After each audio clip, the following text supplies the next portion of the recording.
हैं और उनके अधूरे सपनों को पूरा करने का संकल्प लेते हैं। इसीलिए आज हम यहाँ इकट्ठा हुए हैं। बाबा साहब को हम संविधान के माता के रूप में जानते हैं। भारत दुनिया का सबसे बड़ा लोकतांत्रिक देश है और भारतीय संविधान दुनिया का सबसे बड़ा संविधान है, जिसे बाबा साहब ने अनेक प्रकार की मानसिक और शारीरिक कठिनाइयों को झेलते हुए तैयार किया था। यह संविधान समानता, स्वतंत्रता और बंधुता के सिद्धांतों पर आधारित है। यदि इसे ईमानदारीपूर्वक लागू किया जाए तो सचमुच हमारा देश सभी क्षेत्रों में विश्व में अग्रणी होगा। सचमुच हमारा देश सभी क्षेत्रों में विश्व में अग्रणी होगा।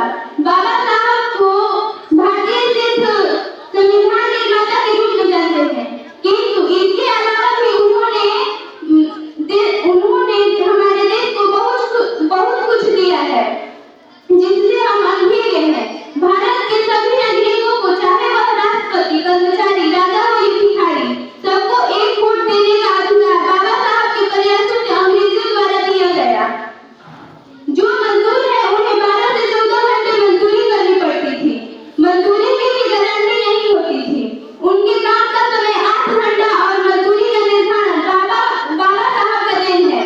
जो नौकरी पेशा करने वाले लोग हैं उन्हें पता हो कि उन्हें सीएल, एसएल, टीए, डीए, मातृत्व अवकाश एवं रिटायर होने पर जो पेंशन मिलता है बाबा साहब की बदौलत मिलता है। यकीन नहीं तो इतिहास पढ़ लीजिए या गूगल महाराज से पूछ लीजिए। इसके अलावा भारत के नागरिकों को उनकी उन्नति के लिए संविधान में प्रावधान है। विशेष रूप से एससी, एसटी एवं महिलाओं को विशेष अधिकार दिया गया है, क्योंकि इन्हें सदियों से शिक्षा, सम्मान और धन से वंचित रखा गया था। आप इतिहास जानते हैं। बाबा साहब जाति व्यवस्था को राष्ट्रहित में बाधक मानते थे। इसीलिए उन्होंने जाति विहीन समाज की स्थापना के लिए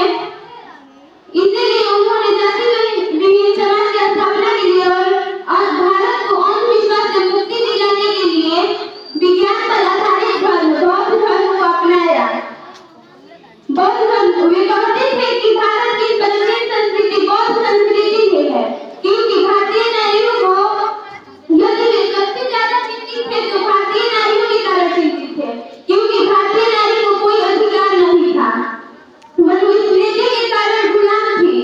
उन्हें आजाद कराने के लिए उन्होंने हिंदू कोड भी लाया था, किंतु संसद में पास नहीं हो सका। इससे दुखी होकर उन्होंने कानून मंत्री पद को ठुकरा दिया। कानून मंत्री पद से इस्तीफा दे दिया। वे कहते थे कि किसी समुदाय की प्रगति करनी है तो महिलाओं की प्रगति आवश्यक है। किंतु मैं फिर के साथ कहती हूँ कि आज भी बहुत सी महिलाएं बाबा साहब को नहीं जानती। वे 50 देवी देवताओं को जानती है, पखंडी बाबाओं को जानती है, लेकिन बाबा जिन्होंने महिलाओं के अधिकार एवं सम्मान के लिए मंत्री पद को ठुकरा दिया उन्हें नहीं मानती। जिन्होंने उनके सम्मान और अधिकार के लिए मंत्री पद को ठुकरा दिया उन्हें नहीं मानती।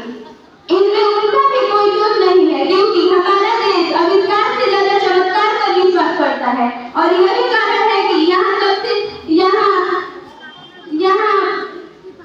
वैज्ञानिक और ढोंगी बाबा ज्यादा पैदा होते हैं। और ये बाबा क्या करते हैं? और ये बाबा क्या करते हैं?